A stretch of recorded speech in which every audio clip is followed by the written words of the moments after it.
Si të krijojmë një komunitet në WhatsApp? Pasi kemi hapur aplikacionin e WhatsAppit, le të shkojmë te Community. Në të djathtë të ekranit lart ndodhet një plus i vogël. Duke klikuar te ky plus, ne krijojmë një komunitet të ri. Pra, le të fillojmë. Në këtë hapësirë shkruajmë emrin e kishës, organizatës apo çfarëdo lloj komuniteti që ju dëshironi të krijoni. Klikojmë Create Community.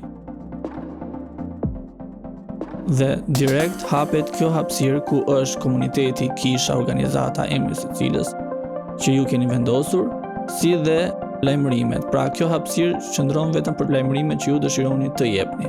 Gjithashtu ju mund të krijoni një grup të ri,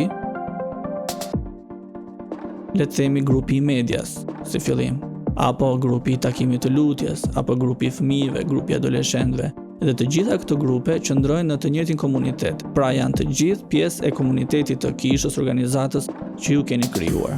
Gjithashtu, nëse ju keni aktualisht grupe të krijuara dhe nuk doni të krijoni grupe të reja, ju duke klikuar në këtë hapësirë, mund t'i fusni grupet ekzistuese tek komuniteti që ju keni krijuar. Pra, në çdo moment ju shkoni tek Community, në hapësirën që ndodhet poshtë në WhatsApp dhe shfaqen të gjithë komunitetet që ju jeni pjesë. Në këtë rast, në komunitetin e kishës, organizatës që ju keni krijuar. Faleminderit dhe mos harroni të na bëni subscribe.